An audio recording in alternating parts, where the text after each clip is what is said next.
সরকারি চাকরিতে কোটা নিয়ে হাইকোর্টের রায়ের উপর আপিল বিভাগের 1 মাসের স্থিতাবস্থাকে প্রত্যাখ্যান করেছেন আন্দোলনরত শিক্ষার্থীরা। তারা বলছেন কোটা পদ্ধতি সংস্কারের দাবিতে অনড় অবস্থানে থাকবে তারা। আপিল বিভাগের রায় ঘোষণার পরও তারা কর্মসূচি চালিয়ে যাবেন। দিনব্যাপী ব্লকের কর্মসূচির অংশ হিসেবে চট্টগ্রামে সকালে রেল লাইন অবরোধ করেন বিভিন্ন কলেজ বিশ্ববিদ্যালয়ের শিক্ষার্থীরা। সকাল 10টা থেকে নগরীর দেওয়ানহাট টাইগার পাস এলাকায় রেল লাইনে অবস্থান নিয়ে বিক্ষোভ করেন তারা। ফলে চট্টগ্রাম থেকে অন্যান্য গন্তব্যের উদ্দেশ্যে 6টি ট্রেন ছেড়ে গেলেও আটকে যায় মহানগর ও কক্সবাজার এক্সপ্রেস। আমাদের মাঠে নামার একটাই উদ্দেশ্য, এই কোটা হচ্ছে বাতিল দিতে হবে। যদি দিতে হয় তাহলে 5% বেশি যাতে না হয় এবং নতুন করে পরিপত্র জারি করতে হবে, সংবিধানে সংস্কার আনতে হবে। আমাদের মেইন উদ্দেশ্য আন্দোলনের সময় এটাই। 2% মানুষের জন্য আপনার 56% যে কোটাটা চলে যাচ্ছে, তার ফলে আর বাকি যারা মেধাবী, আমরা যারা নর্মাল যারা মানুষ আছে সাধারণ, আমাদের কোনো ধরনের কোটা নাই, তারা কিন্তু বিরাটভাবে একটা ক্ষতি হয়ে যাচ্ছে। সকল গ্রেডে অযৌক্তিক ও বৈষম্যমূলক দাবিকে প্রত্যাহার করে একেবারে ন্যূনতম অনগ্রসর জাতিদের অর্থাৎ ন্যূনতম পরিমাণটা হলো 5%। এই কোটাকে 5% দাবিকে আমরা বাস্তবায়ন করে সংসদে সংস্কার আইনকে পাশ করতে হবে। যদি আমাদের এই 1 দফা দাবি মেনে নেওয়া হয় তারপর আমরা রাজপথ ছাড়বো। এটা আবার আই রিপিট, আমাদের এই 1 দফা দাবি মেনে নেওয়া না হলে আমাদের বাংলাদেশের শিক্ষার্থী সমাজ রাজপথ ছাড়বে না, সবাই রাজপথে থাকবো। দর্শকের বিষয়ে আরো জানাতে নগরীর দেওয়ানহাট এলাকা থেকে সরাসরি যোগ দিচ্ছেন সহকর্মী এমদাদুল হক। এমদাদ,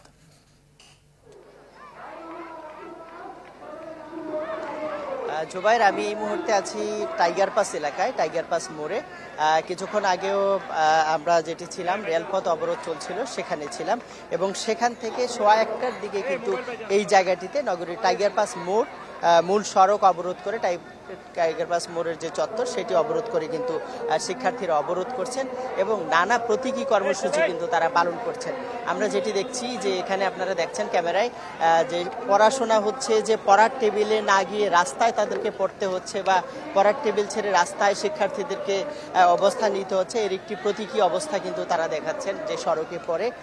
তো আসলে সব মিলিয়ে তারা যেটি যে দাবি, সেই দাবির পক্ষে 1:15 থেকে কিন্তু এই যে টাইগার পাস ব্যস্ততম একটি সড়ক এবং ব্যস্ততম একটি মোড় নগরীর, এই জায়গায় তারা অবস্থান নিচ্ছেন এবং এই অবস্থানের কারণে রাস্তার চতুর্পাশে কিন্তু আমরা যেটি দেখছি যে প্রচুর যানবাহন কিন্তু আটকা পড়ে আছে, যানবাহনের দীর্ঘ সারি তৈরি হয়েছে, এদিক দিয়ে রাস্তা বন্ধ, তাই চলাচল করতে না পারার কারণে অনেকে হয়তো বা গাড়ি ঘুরিয়ে অন্যদিকে যাওয়ার চেষ্টা করছেন।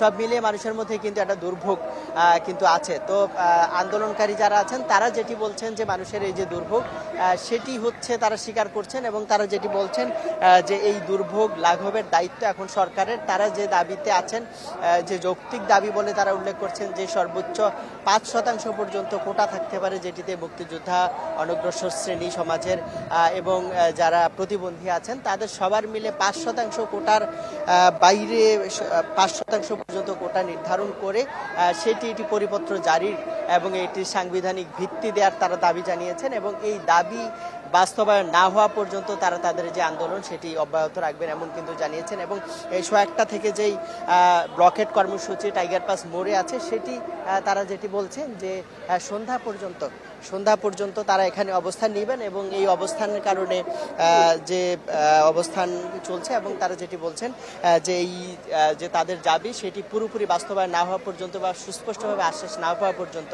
তারা তাদের এই দাবি থেকে এবং আন্দোলন থেকে সরে যাবেন না। জুবাই,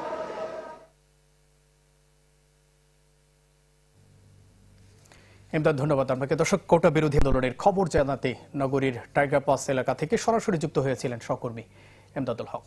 নগদের কাছে সব গ্রাহকই প্রিয়, তাই তো সারা দেশে ক্যাশ আউট চার্জ সবচেয়ে কম।